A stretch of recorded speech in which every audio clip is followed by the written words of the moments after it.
Isu dokumen Gilchrist. Bersamaan dengan penyebarluasan isu Dewan Jenderal, tersiar pula isu adanya dokumen Gilchrist. Gilchrist, yang nama lengkapnya adalah Sir Andrew Gilchrist, adalah Duta Besar Inggris di Jakarta yang bertugas pada tahun 1963 sampai 1966. Pada tanggal 15 Mei 1965, Dr. Subandrio dalam kedudukannya sebagai Kepala BPI menerima sebuah surat anonim melalui Pos Jakarta. Surat itu terdiri atas dua bagian. Bagian pertama berupa pengantar dari si pengirim yang isinya menyatakan adanya pengiriman sebuah dokumen yang berguna bagi revolusi. Bagian kedua sebagai lampiran berupa surat yang diketik tanpa tanda tangan ataupun paraf dari si pembuatnya. Yang ada hanyalah ketikan nama Gilchrist. Surat itu diketik pada formulir surat yang biasa digunakan oleh Kedutaan Besar Inggris di Jakarta dan seolah-olah dibuat oleh Duta Besar Inggris. Gilchrist yang ditujukan kepada Sekjen Kementerian Luar Negeri Inggris. Surat tersebut seolah-olah memuat laporan Duta Besar Inggris, Gilchrist, mengenai koordinasinya dengan Duta Besar Amerika Serikat di Jakarta dalam menangani situasi di Indonesia. Di dalam surat tersebut tertulis kata-kata "Our local army friends" yang memberi kesan seolah-olah ada kerjasama antara unsur-unsur TNI Angkatan Darat dengan Inggris yang pada waktu itu dikategorikan sebagai salah satu kekuatan Nekolim. Dr. Subandrio kemudian menyerahkan surat itu kepada Kepala Staf BPI, Brigjen Polisi Sutarto, untuk diperiksa.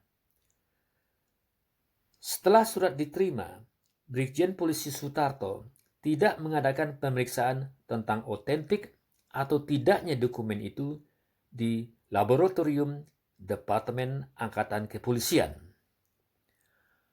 Konsep surat yang memuat nama Gilchrist itu dikembalikan kepada Dr. Subandrio disertai penjelasan bahwa formulir yang digunakan untuk pembuatan dokumen itu adalah otentik karena sama dengan formulir yang pernah disita oleh BPI pada tahun 1963 dari para demonstran terhadap gedung Kedutaan Besar Inggris.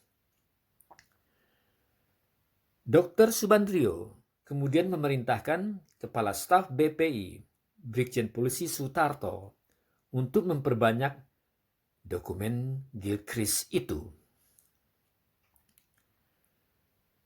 Pada tanggal 26 Mei 1965, Dr. Subandrio membawa dokumen itu kepada Presiden Soekarno. Kemudian, Presiden Soekarno memerintahkan Dr. Subandrio untuk mengumpulkan semua panglima angkatan di Istana Merdeka.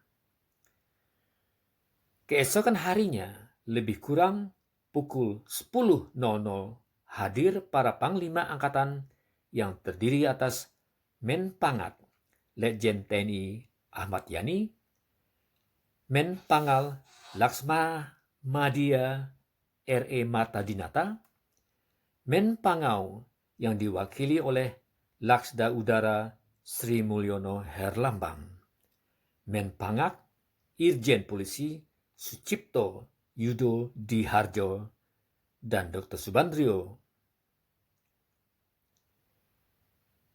Sementara Presiden Soekarno membacakan dokumen tersebut, Dr. Subandrio membagi-bagikan fotokopinya kepada hadirin. Setelah pembacaan selesai, Presiden Soekarno meminta penjelasan kepada Letjen TNI Ahmad Yani. Adakah anggota-anggota TNI Angkatan Darat yang mempunyai hubungan dengan Inggris dan Amerika? Yang selanjutnya dijawab oleh Letjen TNI Ahmad Yani bahwa tidak ada.